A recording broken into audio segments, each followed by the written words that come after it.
أشهد أن لا إله إلا الله وحده لا شريك له وأشهد أن محمدا عبده ورسوله أما بعد فأعوذ بالله من الشيطان الرجيم بسم الله الرحمن الرحيم الحمد لله رب العالمين الرحمن الرحيم مالك يوم الدين إياك نعبد وإياك نستعين اهدنا الصراط المستقيم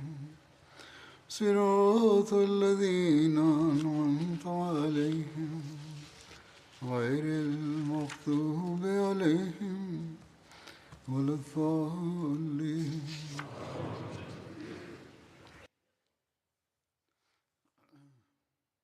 Pada hari ini pun, saya akan menyampaikan tentang syariah yang terdapat dalam bahan materi yang saya miliki.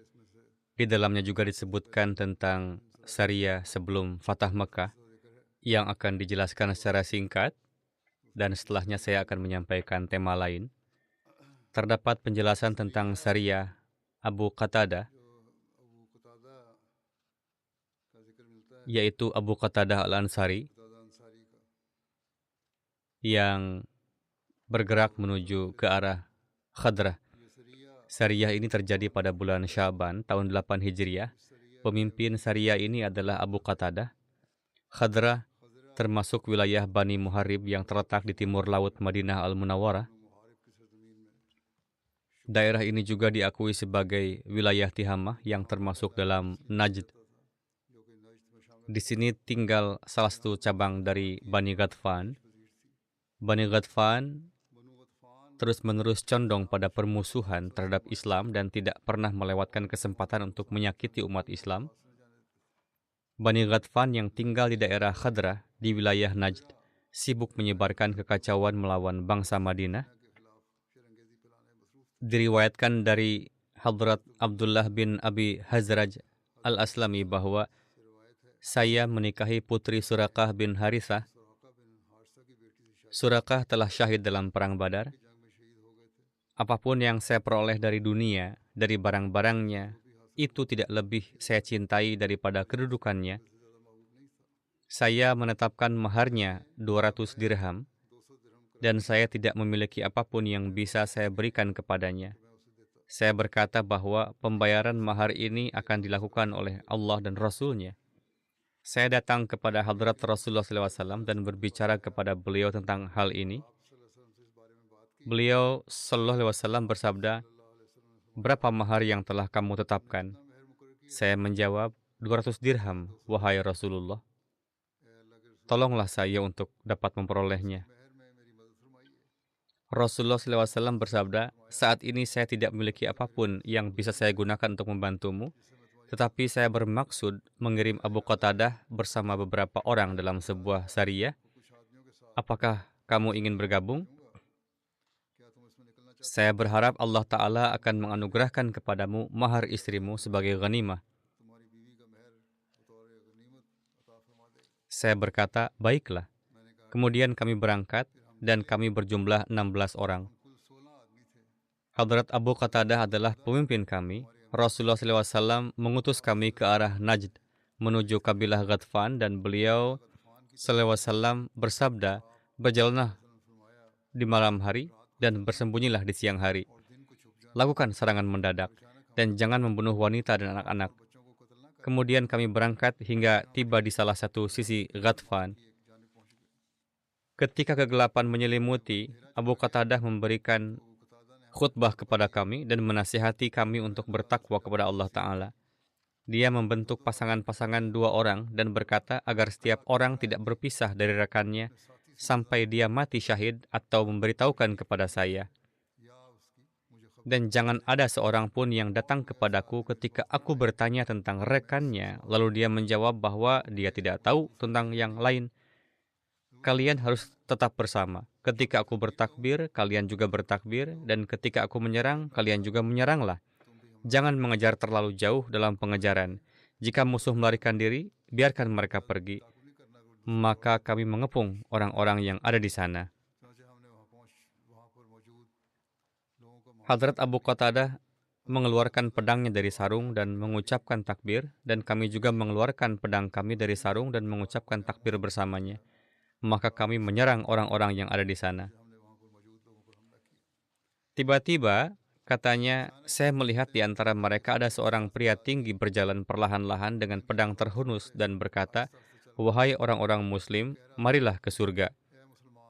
Lalu saya mengikutinya. Dia adalah seorang kafir yang berkata dengan nada mengejek, "Kalian ingin surga, kan? Ayo ke surga." Dia mengolok-olok kami dengan terus mengatakan, "Surga, surga." Saya tahu dia akan berbalik. Saya mengejarnya. Rekan saya berkata, "Jangan pergi terlalu jauh.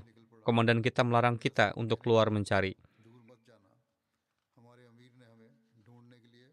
Alhasil, katanya, saya berhasil menangkapnya dan melemparkan anak panah ke arah pinggangnya yang telanjang. Dia berkata lagi, "Wahai orang-orang Muslim, kalian dekat dengan surga." Lagi-lagi dengan nada mengejek. Lalu saya melemparkan anak panah kedua ke arahnya dan membunuhnya. Saya mengambil pedangnya. Teman saya memanggil saya, "Kemana kamu pergi?" "Demi Allah, tadi saya pergi ke Abu Qatadah. Dia bertanya tentang kamu." Maka saya memberitahunya. Saya bertanya, "Apakah komandan menanyakan tentang saya?" Dia menjawab, "Ya." Dan dia marah pada saya dan kamu. Dia berkata bahwa komandan memberitahunya bahwa kaum muslim telah mengumpulkan harta rampasan perang dan membunuh para pemimpin mereka. Maka saya datang kepada Abu Qatadah, lalu dia menegur saya. Saya berkata, "Saya telah membunuh seorang pria yang kondisinya begini." Dan dia berkata begini begitu. Kemudian kami menggiring hewan-hewan dan menawan para wanita dengan pedang. Pedang-pedang kami tergantung di pelana. Ketika pagi tiba, unta saya meneteskan cairan. Seorang wanita tawanan yang seperti rusa berulang kali melihat ke belakang dan menangis. Saya bertanya, "Apa yang kamu lihat?" Dia berkata, "Demi Allah, saya melihat seorang pria. Seandainya dia masih hidup, dia akan menyelamatkan kami dari kalian." Terlintas dalam hatiku bahwa mungkin dialah orang yang telah kubunuh dan ini adalah pedangnya yang tergantung di pelana. Dia berkata, "Demi Allah, ini adalah sarung pedangnya. Dia memiliki sarung pedang ini. Masukkanlah ke dalamnya jika kau benar." Saya memasukkannya dan pedang itu masuk dengan sempurna. Maka wanita itu pun menangis. Kemudian kami membawa unta dan kambing ke hadapan Hadrat Rasulullah SAW. Menurut satu riwayat, para sahabat berada di luar selama 15 malam dan dalam ekspedisi ini dan membawa 200 unta, 1000 kambing, dan banyak tawanan. 1/5 dipisahkan dan setiap orang mendapat bagian 12 unta. Satu unta dianggap setara dengan 10 kambing. Sedangkan menurut riwayat lain, dalam ekspedisi ini diperoleh ghanimah 200 unta, 2000 kambing, dan banyak tawanan.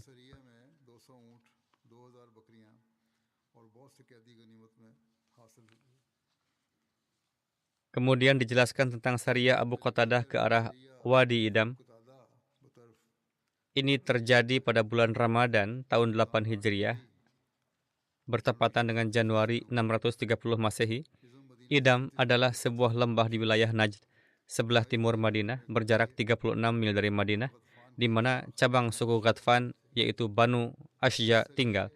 Penyebab Sariyah ini adalah ketika Rasulullah SAW bermaksud pergi ke arah Mekah untuk Fatah Mekah, beliau SAW mengirim Abu Qatadah ke arah Wadi Idam yang berada di sebelah timur Madinah, sementara Mekah berada di arah selatan, agar orang-orang mengira bahwa keberangkatan Rasulullah bukan ke arah Mekah, melainkan ke arah Idam. Menurut satu riwayat, pemimpin Sariyah ini adalah Abdullah bin Abi Hadrad. Bersama Abu Qatadah ada 8 sahabat. Salah satunya adalah Muhallam bin Jassamah Al-Laythi. Abdullah bin Abi Hadrad menceritakan bahwa ketika mereka sampai di Wadi Idam, Amir bin Azbad al-Ashja'i melewati mereka. Dia mendekati mereka dan memberi salam sesuai cara-cara Islam. Sehingga para muslim enggan menyerangnya karena ajaran Islam melarang hal tersebut. Namun Muhallam memiliki perselisihan lama dengan orang ini, sehingga dia menyerang dan membunuh Amir bin Azbad, serta merampas barang-barang dan untanya. Selain itu, para sahabat tidak bertemu dengan kelompok lain karena mereka hanya dikirim untuk mengalihkan perhatian kaum musyrikin. Maka para sahabat pun kembali. Sementara itu, mereka mendapat kabar bahwa Rasulullah SAW telah berangkat menuju Mekah, sehingga mereka juga berbelok ke arah yang sama hingga bertemu dengan Rasulullah SAW di tengah jalan. Ketika mereka menghadap Rasulullah SAW, mereka menceritakan seluruh kejadian pembunuhan yang telah mereka lakukan.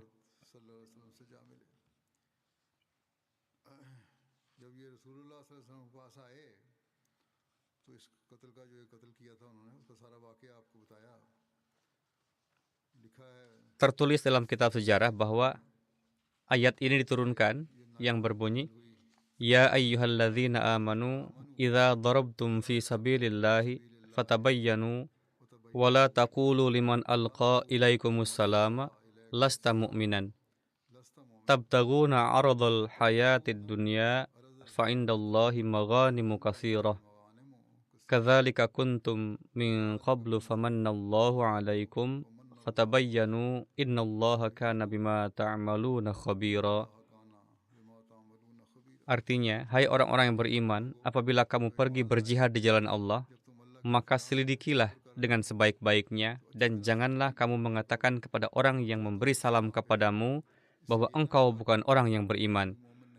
Kamu hendak mencari harta kehidupan di dunia, padahal di sisi Allah banyak harta kekayaan.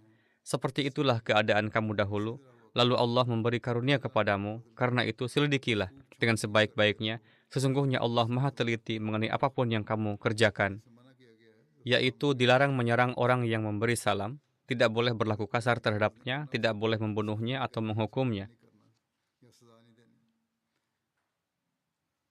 Perang ini, sebagaimana telah dijelaskan, terjadi pada tahun 8 Hijriah. Namun ayat ini berasal dari surah An-Nisa, dan riwayat ini tertulis dalam Sirat Ibnu Katsir. Mengenai surah An-Nisa, kebanyakan ulama sepakat bahwa surah ini diturunkan antara tahun ke-3 dan ke-5 Hijriah. Mungkin saja ketika peristiwa ini diketahui, Hadrat Rasulullah SAW membacakan ayat ini untuk menyatakan ketidaksetujuannya. Alhasil, beliau melarang mereka melakukan hal tersebut dengan merujuk pada ayat ini. Setelah ini, insya Allah kita akan mulai membahas tentang penaklukan Mekah. Sekarang saya akan menyampaikan tentang seorang tokoh terkemuka jemaat dan ulama terkemuka, pengabdi setia khilafat, pelayan agama yang tak tertandingi, yang telah wafat beberapa hari yang lalu. Begitu juga seorang Ahmadi yang setia dan tulus, yang saat itu menjadi tawanan dan meninggal di sana, dan berdasarkan bukti-bukti yang ada, beliau mencapai derajat syahid.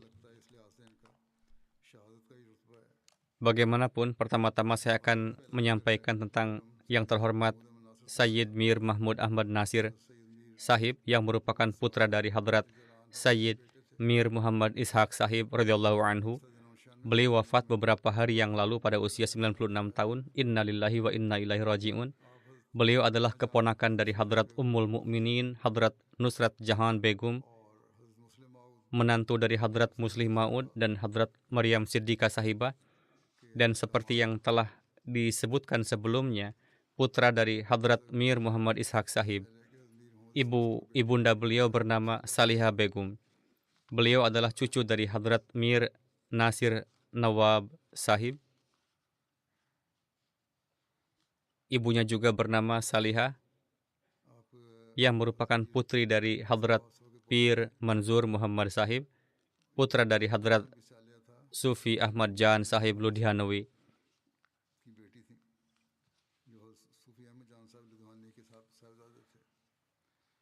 Sayyid Mahmud Ahmad Sahib memperoleh pendidikan awalnya di Kadian, kemudian meraih gelar BA dari Punjab University pada bulan Maret 1944. Pada hari wafatnya ayahanda beliau, Hadrat Sayyid Mir Muhammad Ishaq Sahib, beliau mewakafkan hidupnya. Putra almarhum yang bernama Muhammad Ahmad Sahib juga menulis kepada saya bahwa almarhum biasa mengatakan bahwa tanggal 17 Maret adalah hari yang sangat penting. Putra beliau bertanya kepada beliau, mengapa hari itu penting bagi ayah? Almarhum menjawab bahwa pada hari itu ayah saya meninggal dunia. Ayah beliau dan Hadrat Muslim Maud radhiyallahu anhu menghabiskan seluruh hari itu di rumah mereka. Bahkan salat pun dilaksanakan di sana. Hadrat Muslim Maud juga menyampaikan pidato singkat di sana, di mana beliau menyebutkan tentang pengabdian keagamaan Mir Sahib, semangat pengabdiannya dan keilmuannya. Mir Mahmud Ahmad Sahib mengatakan bahwa setelah mendengar ini, saya berdiri dan berkata kepada Hadrat Khalifatul Masih yang kedua, Huzur, saya ingin mewakafkan diri saya. Mendengar ini, Hadrat Muslim Maud radhiyallahu anhu menjadi sangat emosional. Beliau sangat memuji hal ini. Pada saat itu, Sayyid Mir Mahmud Ahmad Sahib berusia 14 tahun. Dan kemudian beliau memenuhi janji ini dengan cara yang jarang ditemukan contohnya. Berikut adalah pengabdian beliau kepada jemaat. Dari tahun 1954 hingga 57, beliau berada di Inggris. Beliau bekerja sebagai mubaligh dan pada saat yang sama, atas arahan dari Hadrat Muslim Maud radhiyallahu anhu, beliau juga menempuh pendidikan di SOAS, yakni School of Oriental and African Studies. Beliau belajar bersama dengan Hadrat Khalifatul Masih yang keempat, rahimahullah ta'ala. Untuk beberapa waktu, beliau juga melaksanakan tugas sebagai sekretaris London Mission. Dari tahun 57 hingga 59, beliau bertugas sebagai mubaligh cadangan di Wakalat Diwan. Kemudian pada tahun 60, beliau ditunjuk sebagai pengajar di Jamiah. Beliau menjalankan tugas ini hingga tahun 78. Dari tahun 78 hingga 82, beliau menjadi mubaligh di Amerika. Dari tahun 82 hingga 86, beliau berkesempatan berkhidmat di Spanyol. Dari tahun 86 hingga 2010, beliau berkhidmat sebagai prinsipal Jamiah Ahmadiyah Rabwah. Selama periode ini, dari tahun 94 hingga 2001, beliau juga menjabat sebagai Wakilut Ta'lim. Beliau juga menjadi penanggung jawab Research Cell, penanggung jawab Waqiyah Salib, dan penanggung jawab sel yang terkait. Pada tahun 2005, ketika Nur Foundation didirikan, beliau ditunjuk sebagai ketuanya dan tetap menjalankan tugas ini hingga akhir hayatnya. Hadrat Muslim Maud radhiyallahu anhu menunjuk beliau sebagai anggota Majelis Ifta pada tanggal 3 Juni 62 dan beliau tetap menjadi anggotanya hingga November tahun 72.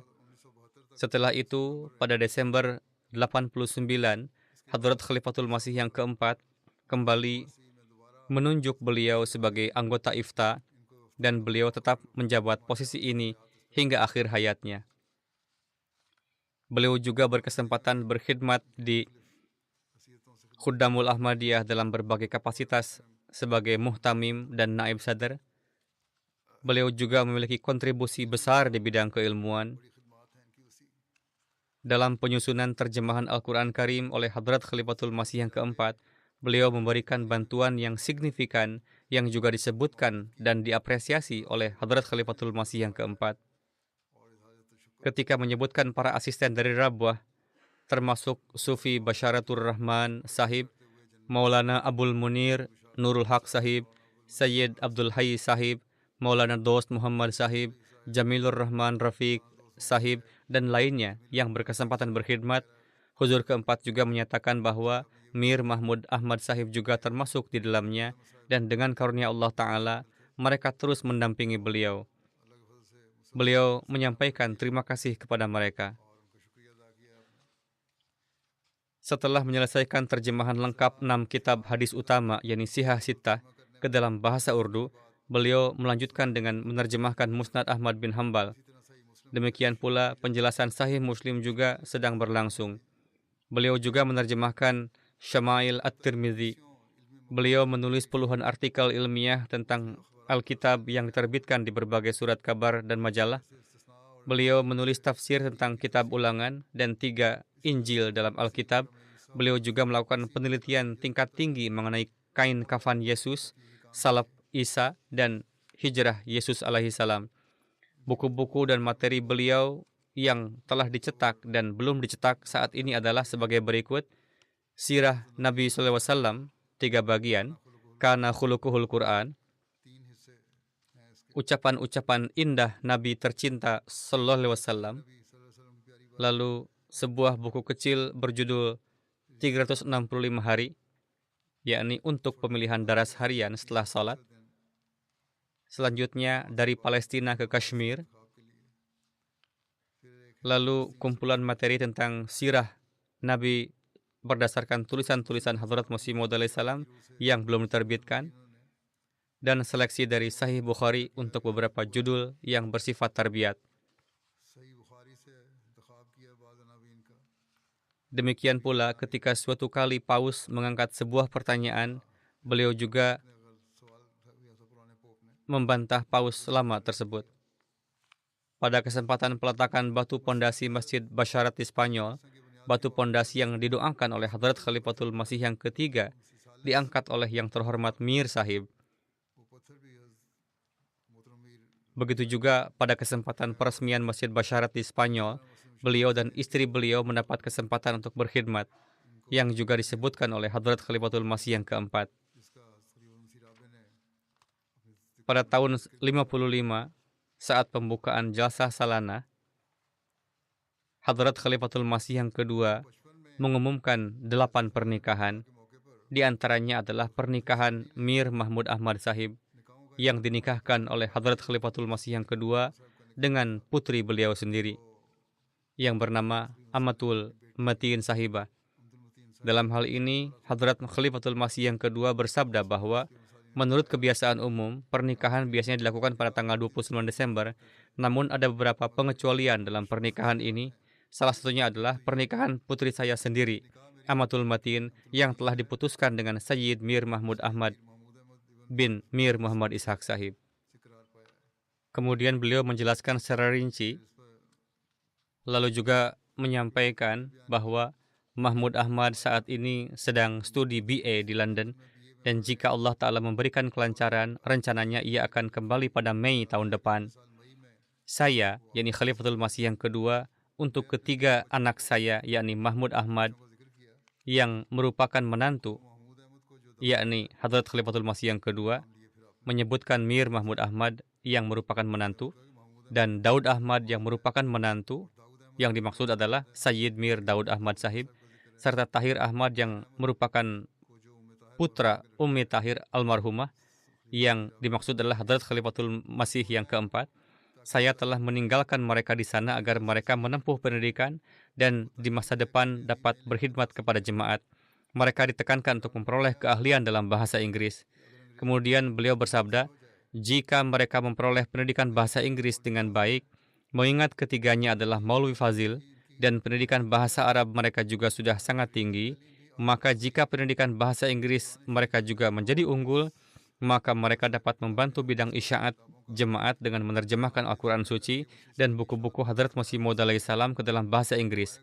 Kemudian beliau bersabda, Review of Religion juga membutuhkan seorang editor yang baik dan mumpuni. Untuk tujuan inilah saya meninggalkan anak-anak saya di sana, meskipun dalam keadaan sakit dan lemah ini, menanggung begitu banyak pengeluaran agar 3 putra belajar di sana, 2 menantu dan 1 putra. Adalah sulit, namun saya berpikir bahwa kesulitan jemaat adalah lebih besar daripada kesulitan saya. Hadrat Muslim Maud radhiyallahu anhu selalu berpikiran bahwa setiap pengorbanan harus dilakukan demi jemaat. Untuk itu beliau mengorbankan segala macam pengorbanan baik harta, waktu, dan anak-anak beliau. Hadrat Khalifatul Masih yang ketiga menikahkan putra tertua beliau pada tahun 82. Di dalamnya beliau menyebutkan Sayyid Mir Mahmud Ahmad Sahib yang adalah putra dari Hadrat Mir Muhammad Ishaq Sahib. Beliau bersabda, Allah Ta'ala telah mendengarkan doa-doa beliau, yaitu doa-doa Hadrat Mir Muhammad Ishaq Sahib, dan melihat kecintaan beliau, yaitu kecintaan yang dimiliki oleh Hadrat Mir Muhammad Ishaq Sahib. Allah Ta'ala telah memberikan taufik kepada ketiga putra beliau untuk mewakafkan diri. Sifat ketiganya berbeda satu sama lain, sebagaimana setiap manusia adalah berbeda satu sama lain. Tetapi dalam hal ini, sejauh yang saya perhatikan, Hadrat Khalifatul Masih yang ketiga bersabda, ada satu hal yang sama pada ketiganya, yaitu terhadap apapun yang telah Allah berikan, betapapun yang diberikan, manusia tidak hanya harus ridho dengan itu, tetapi juga harus bahagia. Bukan hanya ridho, tetapi ridho dengan kebahagiaan. Beliau bersabda, Sayyid Mir Daud Ahmad Sahib memiliki sifat sendiri, tetapi hal ini ada padanya. Mir Mas'ud Ahmad saat ini telah lama melakukan tugas tabligh di Denmark. Dia juga memiliki sifatnya sendiri, tetapi hal ini juga ada padanya. Dan adik bungsu mereka, Mir Mahmud Ahmad, yang putranya akan saya nikahkan saat ini, adalah seorang wakaf zindagi yang memiliki sifatnya sendiri. Tetapi hal ini juga ada pada mereka semua, yaitu hidup berbahagia dengan apa yang diberikan jemaat dan tidak menuntut apapun. Beliau bersabda, warisan ayah mereka ini telah diteruskan ke seluruh keturunan. Allah Ta'ala telah sangat memberkati keturunan Hadrat Mamujan radhiyallahu anhu, yaitu keturunan Mir Ishaq Sahib. Oleh karena itu, teladan ini juga telah ditegakkan bagi jemaat, dan di hadapan jemaat, wajah-wajah yang tersenyum dan bersemangat di setiap keadaannya, yang menjalankan hari-hari kehidupan mereka, seraya selalu menjadi hamba-hamba Allah Ta'ala yang bersyukur dan melantunkan puji sanjung kepada Tuhan. Kemudian beliau melanjutkan dengan doa agar generasi berikutnya juga dapat meraih hal-hal ini. Tuan Sayyid Mir Mahmud Ahmad juga memiliki kegemaran terhadap puisi dan syair. Beliau hafal syair-syair Hadrat Masih Maud alaihissalam dan syair-syair Kalame Mahmud. Selain itu, beliau juga terkadang menggubah nazam sendiri. Kemudian, suatu kali beliau memberikan nasihat dan pedoman bagi para Ahmadi yang ingin masuk jamiah dan berkeinginan menjadi mubaligh. Nasihat pedoman ini sangat baik dan harus diperhatikan oleh para mubaligh, bahkan oleh setiap orang yang ingin masuk ke jamiah dan yang sudah masuk. Hal pertama yang beliau tulis adalah, bangun setiap hari pukul 3 pagi, berwudu, dan laksanakanlah salat tahajud. Ini adalah waktu tahajud sesuai waktu di Pakistan. Lalu laksanakanlah salat 5 waktu berjamaah di masjid setiap hari. Dan bagi mereka yang tinggal di Rabuah, setidaknya laksanakanlah 1 salat di Masjid Mubarak. Kemudian berdoalah setiap hari untuk mendapatkan ridho Allah Ta'ala, untuk kecintaan kepada Rasulullah SAW, untuk kecintaan kepada Hadrat Masih Maud alaihissalam, dan untuk kecintaan kepada khilafat. Lalu yang kelima, jadikanlah tasbih, salawat, dan istighfar sebagai kebiasaan. Keenam, tulislah surat kepada Hadrat Sahib atau Khalifah Waqt dengan segenap cinta dan kesetiaan untuk memohon doa. Ketujuh, laksanakanlah tugas dan tanggung jawab yang ada saat ini dengan cara terbaik. Kedelapan, berbaktilah kepada orang tua, dan jika mereka jauh, ingatlah mereka dalam doa-doa. Kesembilan, berusahalah mempelajari terjemahan Al-Quran kata per kata dan dengan makna lengkap. Kesepuluh, bacalah Ruhani Khazain setidaknya 3 kali. Ke-11, bacalah Al-Fazl dan 1 surat kabar umum setiap hari. Lakukan khidmat khalaq, yakni pengkhidmatan kepada manusia, setidaknya 1 kali setiap harinya. Putra beliau, Sayyid Ghulam Ahmad Farrukh, menulis tentang beliau, mengatakan, saya sampaikan beberapa hal di sini. Kecintaan ayah saya kepada Allah Ta'ala terwujud dalam salat dan zikir ilahi. Saya juga telah melihat salat beliau di masjid. Di satu sudut, beliau salat dengan penuh kekhusyuan dan kerendahan hati. Adapun salat di rumah, kami tidak mengetahuinya, tapi pasti seperti ini. Beliau memiliki keadaan yang luar biasa saat menjalankan salat. Ada hubungan yang alami dan tidak dibuat-buat. Terkadang tidak disadari orang lain, namun tetap terlihat dan ada saja yang menyebutkannya. Sebagai contoh, putra beliau menuturkan, saya melihat buku catatan ayah saya. Di sana terlihat tulisan Allah. di setiap harinya. Setelah diperhatikan, ternyata setiap kali mengisi tinta pada pena, kata pertama yang beliau tulis adalah Allah. Kemudian ada di beberapa halaman buku harian beliau hanya tertulis Allah di beberapa baris. Pada tahun-tahun terakhir, beliau menulis sebuah kalimat di kamarnya beliau yang berbunyi, "Wahai Tuhanku, ti amo." Lalu saya bertanya, apa artinya? Beliau menjawab, itu adalah kata dalam bahasa Italia, ti amo, yang berarti aku mencintaimu. Itu ditulis untuk Allah Ta'ala. Beliau juga menggubah sebuah puisi memuji Allah Ta'ala yang memuat bait ini, yang artinya, semoga aku selalu memperoleh dan senantiasa mendapatkan pandanganmu dan juga firmanmu. Pada masa-masa sakit, suatu kali beliau menjalani operasi usus buntu, lalu terdengar suara alaikum, yakni salam, dan beliau pun sembuh. Dasar ibadah dan salat beliau terkait erat dengan ta'alluq billah atau kedekatan dengan Allah Ta'ala. Keduanya tidak dapat dipisahkan. Beliau beberapa kali menjelaskan cara berdoa dalam salat tahajud, yakni pertama-tama beliau berdoa puji sanjung kepada Allah dan memohon kedekatan dengannya. Suatu hari beliau mengatakan bahwa setiap hari dalam tahajud, beliau membaca bait-bait syair paman beliau, yaitu Hadrat Dr. Sayyid Mir Muhammad Ismail Sahib radhiyallahu anhu, yang ditulis dengan judul Tum, yakni engkau. Bait pertamanya adalah yang artinya, engkaulah penyembuh sakit hati kami, wahai kekasih kami adalah tujuanmu, engkaulah tujuan kami. Beliau juga menjelaskan cara berdoa dalam salat tahajud yang saya sampaikan secara ringkas. Beliau berkata kepada anak-anak beliau bahwa setelah memuji Allah dan membaca salawat, beliau berdoa untuk Hadrat Masih Maud alaihi salam dan keluarga beliau, untuk para khalifah Hadrat Masih Maud alaihi salam dan keluarga mereka, untuk Hadrat Muslim Maud radhiyallahu anhu dan keluarga beliau secara terpisah. Kemudian beliau mulai dari kakek beliau, Hadrat Mir Nasir Nawab, dan turun secara bertahap. Di antara keturunan beliau, pertama-tama beliau berdoa untuk putrinya, lalu untuk putra-putranya. Beliau meyakini doa sebagai sarana utama untuk menunaikan hukukul ibad. Kecintaan beliau terhadap khilafat memang memancar, namun yang paling besar adalah kecintaan beliau kepada Rasulullah SAW. Itu adalah cinta sejati. Beliau berusaha mengikuti sunnah Rasulullah SAW. Hal ini terlihat dari hal-hal yang bahkan kecil sekalipun. Menuturkan, 1-2 kali ketika beliau duduk di kursi yang tidak nyaman dan saya duduk di kursi lain yang nyaman, saya berdiri dan menawarkan kursi saya untuk beliau. Namun beliau tidak mau duduk di sana dengan alasan bahwa Rasulullah SAW melarang seseorang mengambil tempat duduk orang lain untuk diduduki sendiri.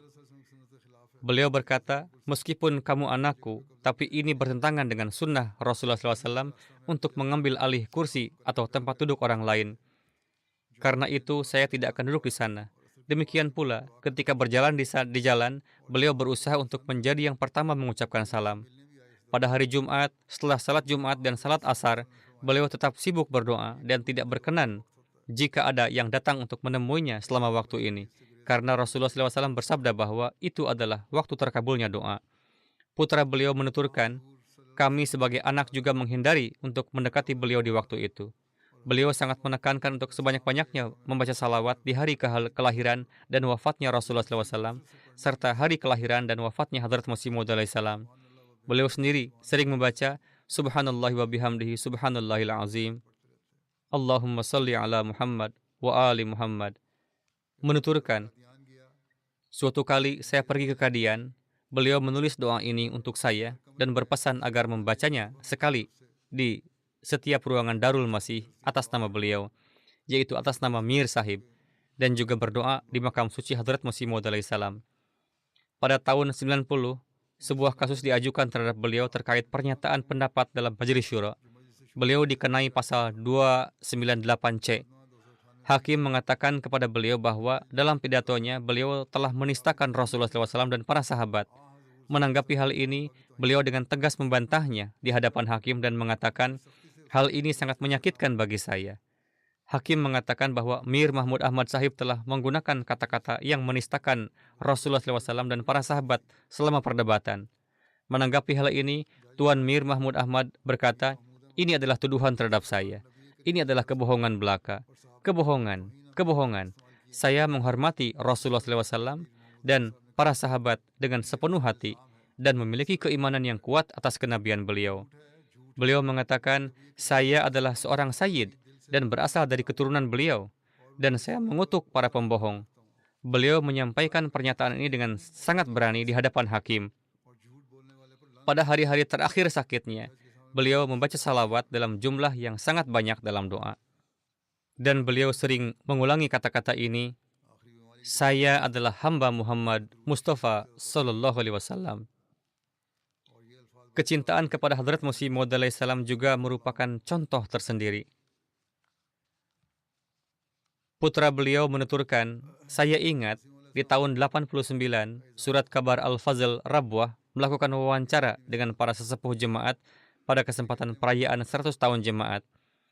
Beliau hanya mengatakan bahwa mukjizat terbesar Hadrat Masih Maud alaihi salam adalah menghubungkan kembali manusia dengan Tuhan yang hidup.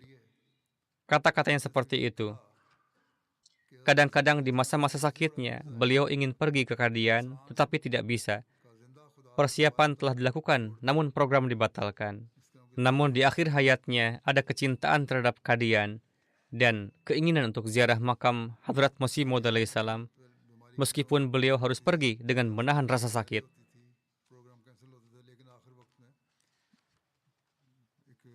Tentang mutalaah beliau, disebutkan bahwa membaca Al-Quran, Bukhari, dan Ruhani Khazain adalah kebiasaan sehari-hari beliau, dan beliau juga menganjurkan hal ini kepada kami. Beliau juga menasihati siapa saja yang datang berkunjung untuk mutalaah ini. Pada tahun 90, sebuah kasus diajukan terhadap beliau, dan beliau juga menghabiskan 1 malam di penjara Chiniot. Putra beliau menuturkan, ketika saya pergi untuk mengunjungi beliau, beliau meminta saya untuk membawakan ember, cangkir, dan barahini Ahmadiyah. Mia Khursyid Ahmad yang bersamanya bertanya, bagaimana Anda akan membaca buku yang sulit seperti ini di sel penjara yang sempit dan panas seperti ini? Beliau menjawab, tidak ada yang sulit bagi saya. Saya sudah membacanya 5 kali sebelumnya. Bagaimanapun, beliau menghabiskan 1 hari di tempat kecil itu pada hari yang panas dengan sangat tidak nyaman. Beliau memiliki sifat yang halus dan sensitif, sehingga ini menjadi kesulitan besar bagi beliau. Namun, bahkan dalam situasi ini, beliau masih memikirkan untuk membaca buku Hadrat Masih Maud alaihi salam. Beliau memiliki penguasaan yang mendalam di ilmu perbandingan agama, yakni Yudaisme, Kristen, dan agama lainnya. Beliau menganggap tidak cukup dengan fikih tradisional. Beliau selalu menasihati untuk mencari bimbingan langsung dari Al-Quran, Sunnah Rasul, hadis-hadis sahih, dan sabda-sabda Hadrat Masih Maud alaihi salam, serta para khalifahnya. Beliau juga banyak membaca buku-buku tentang ilmu-ilmu duniawi, khususnya ilmu pengetahuan alam, sejarah, dan juga buku-buku tentang perjalanan hiking sebagai hiburan. Beliau mempelajari puisi-puisi penyair Inggris dan Urdu, dan menghafalkan banyak syair dari berbagai penyair. Beliau juga mendengarkan syair-syair di iPad-nya. Beliau juga memiliki keahlian untuk mempelajari berbagai bahasa. Selain menguasai bahasa Urdu, Arab, dan Inggris, beliau juga cukup menguasai bahasa Spanyol, Italia, dan Ibrani. Beliau secara rutin menyimak program-program berbahasa Italia di TV dan iPad. Alasannya adalah karena Hadrat Muslim Maud radhiyallahu anhu suatu waktu pernah meminta beliau untuk mempelajari bahasa Italia dan menyatakan bahwa beliau akan dikirim ke Italia. Beliau sering berkata bahwa beliau, yakni Hadrat Muslim Maud, meminta saya untuk mempelajari bahasa itu. Saya masih mempelajarinya karena perintah itu tidak pernah dibatalkan dan masih berlaku bagi saya sampai hari ini. Jadi saya akan terus menjalankannya. Beliau melakukan pengorbanan harta dengan semangat yang luar biasa. Demikian juga beliau segera membayar hisah jaidah dari properti warisan yang menjadi bagian beliau. Mubashir Ayah Sahib yang saat ini menjabat sebagai prinsipal jamiah menulis, Mir Sahib menjalani kehidupan yang begitu maksum dan suci. Beliau sosok yang istimewa, tetapi bersahaja dan rendah hati. Beliau menjadi contoh yang luar biasa dalam hal sikap qanaah dan ketawakalan. Beliau adalah lautan ilmu dan pengetahuan. Beliau adalah seorang ulama besar. Huzur bersabda, semua hal ini adalah benar. Beliau juga seorang mufassir dan ahli hadis. Beliau adalah ulama pertama yang beruntung dalam sejarah Jemaat Ahmadiyah yang mendapatkan taufik untuk menerjemahkan Al-Quran serta menerjemahkan seluruh sihah sittah ke dalam bahasa Urdu. Kehidupan Mir Sahib adalah ibadah dalam arti bahwa yang beliau lakukan hanyalah bekerja, bekerja, dan bekerja. Kata liburan tidak ada dalam kamus Mir Sahib. Mir Sahib tanpa diragukan lagi adalah sosok yang mencerminkan khilafat, yang telah menunjukkan dan mengajarkan kepada kita tentang ketaatan dan cinta kepada khilafat. Beliau menunjukkan melalui tindakannya bahwa inilah yang disebut penghormatan terhadap khilafat. Suatu kali ketika beliau sakit, beliau biasa pergi ke kantor tepat waktu dengan sepeda. Jamiah dimulai pukul 7.20 dan beliau selalu tiba pukul 7.20. 2 atau 3 kali beliau jatuh dari sepeda karena kondisi kesehatan beliau yang buruk. Saya berkata kepada beliau, Anda sebaiknya menunggu sampai pukul 10 dan pergi ke jamiah pada waktu itu. Beliau menganggap ini sebagai perintah dan kemudian mulai pergi ke kantor pukul 10. Mubashir Ayah Sahib menulis, bahkan suatu hari beliau keluar dan berjalan mondar-mandir di teras sebelum pukul 10. Saya menunggu sebentar lalu menghampiri dan bertanya, mengapa Anda berjalan mondar-mandir di luar? Mengapa Anda tidak masuk? Beliau menjawab, belum pukul 10. Dan saya diperintahkan oleh Khalifatul Masih untuk pergi ke kantor pukul 10. Jadi, saya akan pergi ke kantor pukul 10. Ketaatan beliau sungguh merupakan teladan. Beliau adalah contoh bagi orang lain, baik untuk atasan maupun bawahan. Tanwir Nasir Sahib, seorang mubalik di Kadian, mengatakan, satu kenangan tentang beliau yang selalu ada di hati saya adalah, suatu hari saya sedang duduk di Masjid Mubarak di Kadian, dan Mir Sahib sedang berjalan-jalan di barisan pertama masjid. Saya sangat menyukai cara beliau berjalan dan berdoa, dan saya sangat menikmatinya. Setelah beberapa saat, saya memberanikan diri untuk maju dan bertanya, mengapa Anda berjalan-jalan di barisan pertama masjid? Beliau menjawab bahwa saya pernah melihat Hadrat Muslim Ma'ud radhiyallahu anhu berjalan-jalan di tempat yang sama, dan saya juga berjalan-jalan mengikuti jejak langkah beliau radhiyallahu anhu. Sungguh luar biasa kecintaan beliau kepada Hadrat Muslim Ma'ud radhiyallahu anhu.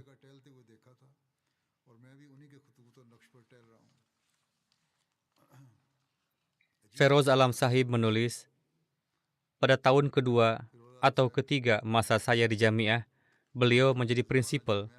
Kami sangat beruntung bahwa beliau mendidik kami lebih banyak melalui kepribadian beliau yang penuh keteladanan sebagai seorang alim yang mengamalkan ilmunya daripada melalui pengajaran formal. Saya mendengarkan pelajaran-pelajaran beliau sebisa mungkin dan berusaha mengamalkannya. Beliau mengajarkan kami perbandingan agama, seringkali menuliskan dan menjelaskan argumen-argumen yang telah dikemukakan oleh Hadrat Masih Maud alaihi salam dalam tulisan-tulisan beliau.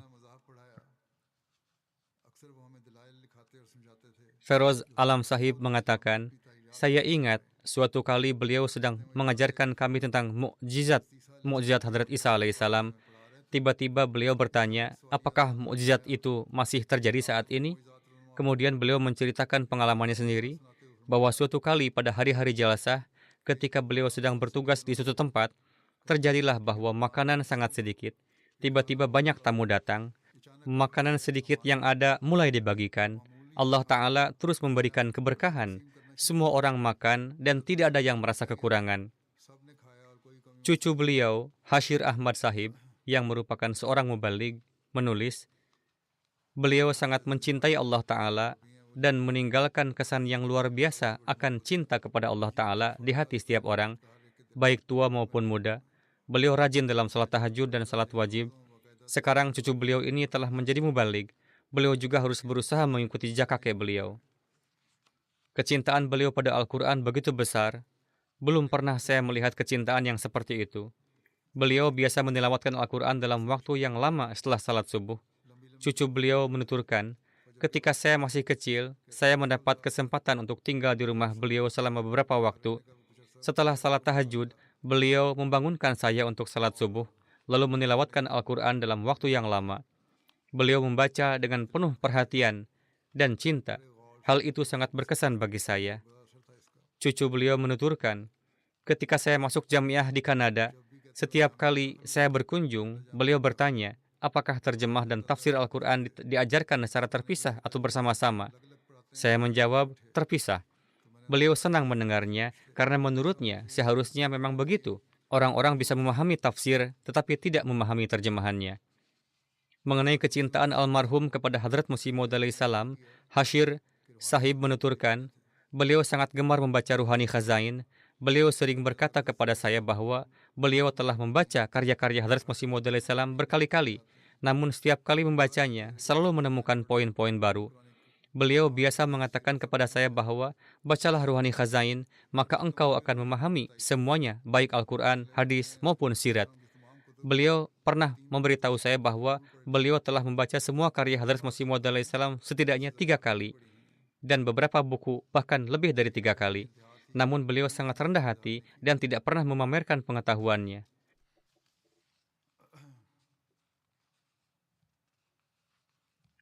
Suatu kali, beliau sedang mendengarkan khutbah ketika listrik padam di rumah. Sebagaimana di Rabwah, Pakistan, listrik sering padam. Ketika TV mati, saya yang masih kecil hendak beranjak pergi, tetapi beliau berkata, duduklah, kamu tidak tahu kapan listrik akan menyala kembali dan khutbah Khalifatul Masih akan dilanjutkan. Kamu mungkin akan melewatkan beberapa kata. Dan ini tidak dapat ditoleransi. Duduklah dan teruslah berdoa, tidak diizinkan untuk pergi. Di dalamnya juga ada keberkatan. Cucu beliau, Hashir Sahib, lebih lanjut menuturkan, suatu kali ada acara di mana Huzur tengah berpidato. Beliau tidak mendapat informasi dan tidak bisa mendengarkannya. Ketika beliau menyalakan MTA, acara itu sudah selesai. Beliau meminta seorang khadim untuk mencoba memasangnya di iPad, tetapi itu muncul dalam bahasa lain. Namun, beliau tetap mendengarkan. Kemudian ketika saya datang dan memasangnya untuk beliau dalam bahasa Urdu, beliau sangat senang dan sangat berterima kasih. Beliau mengatakan bahwa saya telah sangat membantu beliau dan berbuat baik kepada beliau. Beliau juga mengungkapkan rasa terima kasih kepada anak-anak. Amir Safir Sahib, editor Review of Religion, mengatakan, saya juga telah melihat contoh luar biasa ketaatan pada khilafat dalam diri beliau. Beliau menuturkan, beliau datang ke departemen ini, beliau datang dan memberitahu saya, yakni Huzur, atau sebenarnya saya sendiri yang mengatakan kepada Amir Sahib, untuk meminta para ulama menulis artikel untuk review. Saya menyebutkan beberapa nama ulama termasuk Mir Mahmud Ahmad Sahib. Amir Safir Sahib menuturkan, pada saat itu saya mendapat informasi bahwa beliau berada di Pakistan. Jadi saya berpikir beliau mungkin tidak tidur pada saat itu karena waktu menunjukkan pukul 10 atau 11 malam. Kerabat beliau mengatakan bahwa beliau tidak sedang tidur. Beliau mengatakan, saya menelepon dan istri beliau yang mengangkat telepon. Jadi saya memberitahu beliau bahwa saya ingin berbicara. Istri beliau mengatakan bahwa beliau sedang tidur.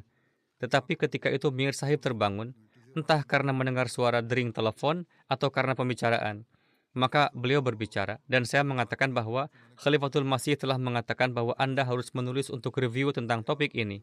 Beliau mengatakan, saat ini saya tidak mengerti, saya akan memberitahu Anda besok pagi. Alhasil, keesokan harinya, Mir Sahib menulis artikel sepanjang 15 halaman dan mengirimkannya kepada saya. Saya mengirimkannya kepada Amir Safir Sahib dengan mengatakan bahwa artikel ini telah datang dari beliau. Mir Sahib menulis, tadi malam seorang pemuda menelepon dan mengatakan bahwa ini adalah perintah Khalifatul Masih agar saya menulis artikel ini. Jadi saya telah menulisnya. Saya mengirimkan bagian pertama sepanjang 15 halaman dan akan terus mengirimkan bagian selanjutnya. Jadi sejauh inilah ketaatan beliau. Mengenai ketaatan terhadap waktu, saya telah memberitahu sebelumnya bahwa beliau tidak akan masuk ke kantor sampai pukul 10 pagi.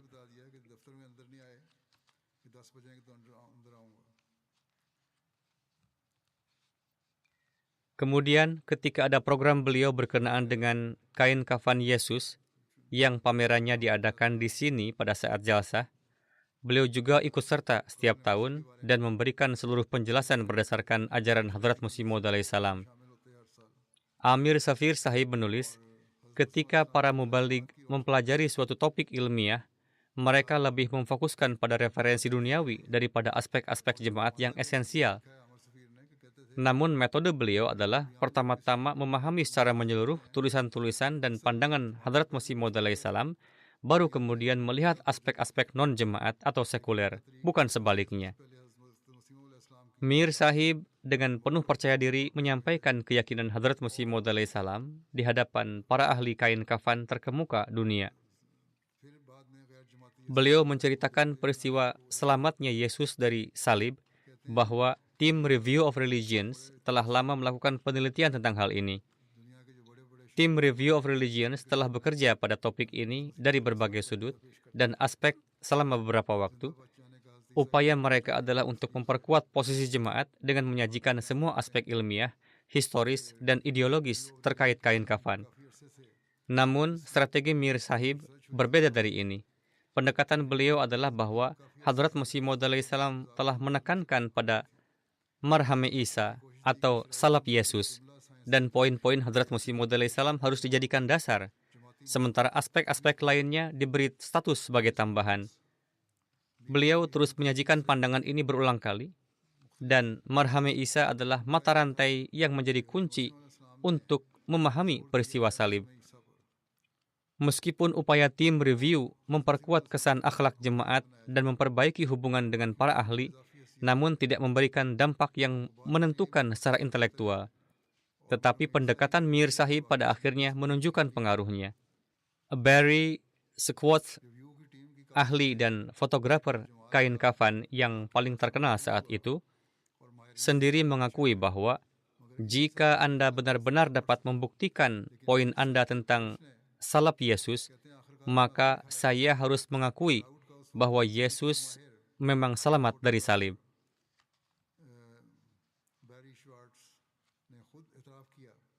Banyak kisah tentang beliau telah ditulis oleh orang-orang, dan masih ada lagi dari anak-anak beliau, keturunan beliau, dan orang-orang yang mengenal beliau, serta para mubalig, yang sulit untuk diceritakan semuanya. Ada satu hal yang ditulis oleh setiap mubalig. Banyak yang menulis mengenai hal ini bahwa beliau mengatakan, peganglah satu kata, yaitu kabar dalam bahasa Urdu. Artinya adalah kubur, dan amalkan itu.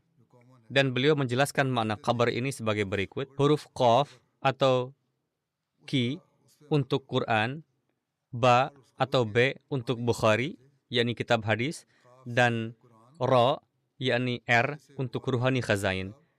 Beliau biasa mengatakan, jika Anda menjadi ahli dalam hal-hal ini, memperolehnya, berusaha mengamalkannya, berusaha mempelajari ilmu darinya, berusaha mempelajari kerohanian darinya, maka Anda akan berhasil mencapai tujuan Anda.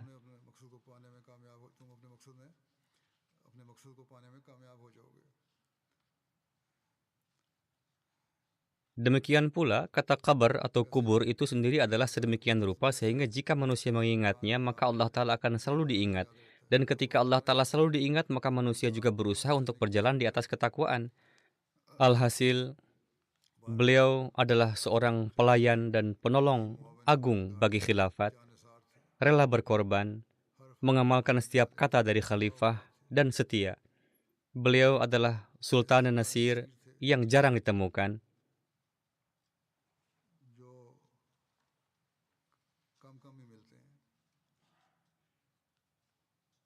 Beliau adalah seorang alim yang beramal. Setidaknya bagi saya, saat ini tidak terlihat ada sosok yang semisal beliau. Karena dalam perbendaharaan Allah Ta'ala tidak ada kekurangan. Semoga Allah Ta'ala menciptakan lagi teladan-teladan seperti beliau, dan semoga Allah Ta'ala terus menganugerahkan para pengkhidmat yang setia, tulus, dan berjalan di atas ketakwaan kepada khilafat Ahmadiyah, dan menjadikan anak keturunan beliau juga mendapat bagian dari doa-doa ayah mereka, serta memberikan taufik untuk berjalan sesuai dengan amal dan nasihat-nasihat beliau.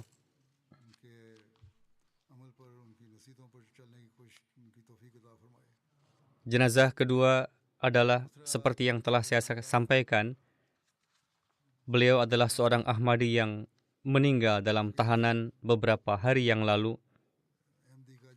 Dr. Tahir Mahmud dari Karachi, putra Ghulam Rasul Sahib. Inna lillahi wa inna ilaihi raji'un. Pada saat wafat, usia beliau adalah tahun. Menurut rincian, almarhum Tahir Mahmud Sahib, Ketua Wilayah Malir Koloni Karachi, bersama dua sahabat lainnya, Ijaz Hussain dan Ayyaz Hussain, didakwa oleh polisi di Malir Koloni Karachi dengan alasan gaya arsitektur masjid mereka dan pelaksanaan salat Jumat di sana. Mereka ditangkap setelah sebelumnya mendapatkan jaminan pra-penangkapan, namun kemudian jaminan tersebut dibatalkan dan mereka ditahan. Selama proses jaminan di pengadilan, mereka diserang oleh kerumunan penentang dan pengacara oposisi mengalami kekerasan dan diancam dengan konsekuensi berbahaya. Bahkan seorang petugas polisi memerintahkan kerumunan untuk menembak mereka. Mereka juga mengalami kekerasan di kantor polisi. Mereka dipaksa untuk mencela Hadrat Masih Maud alaihi salam dan para khalifah. Namun mereka tetap teguh dan menunjukkan ketabahan. Setelah itu, mereka dipindahkan ke penjara melalui proses peradilan. Mereka berada di penjara selama 2 bulan, dan beberapa hari sebelum wafat, kesehatan beliau memburuk di penjara karena infeksi ginjal. Kemudian beliau dikirim ke rumah sakit dari sana, tetapi beberapa hari kemudian beliau wafat. Inna lillahi wa inna ilaihi raji'un. Bahkan saat wafat di rumah sakit pun, tangan beliau masih diborgol. Kewafatan beliau bisa juga disebabkan oleh kekerasan. Mungkin beliau mengalami luka dalam. Ini bisa jadi menjadi penyebabnya.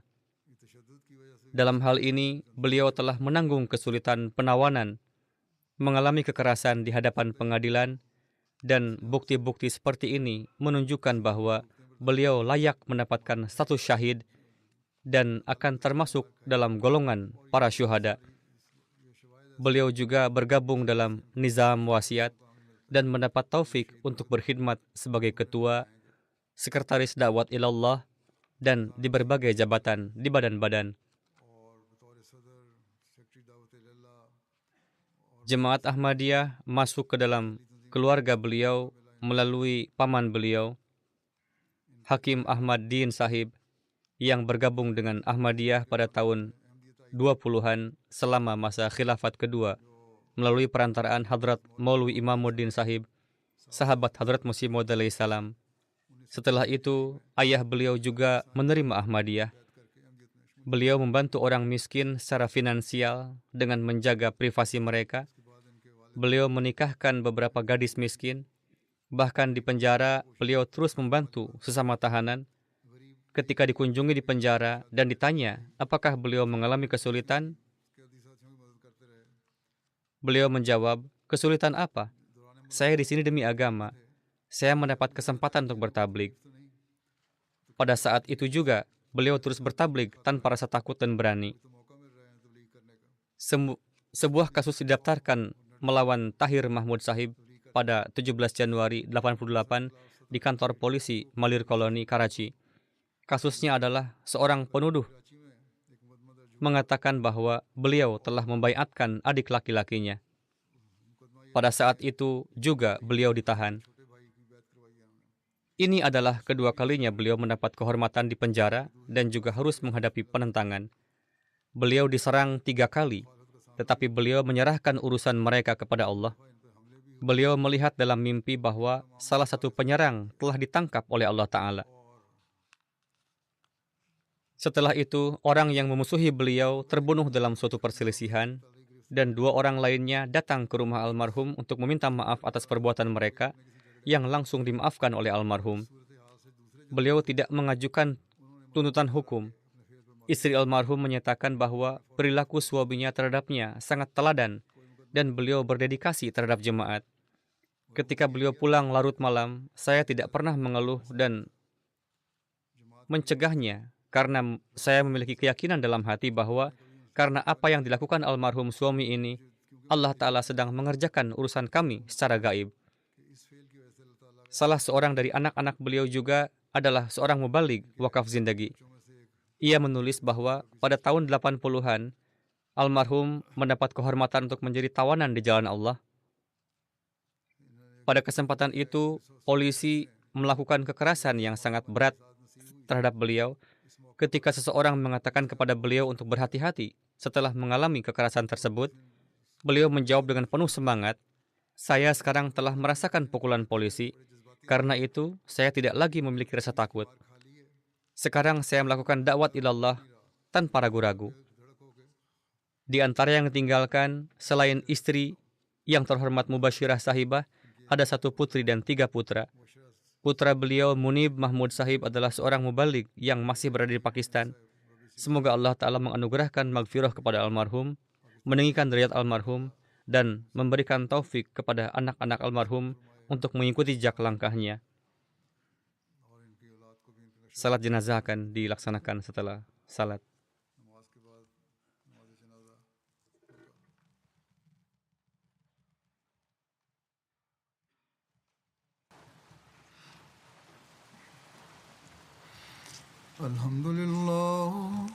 Alhamdulillah, nahmaduhu wa nasta'inuhu wa nastaghfiruhu wa nu'minu bihi wa natawakkalu alayhi wa na'udzu billahi min shururi anfusina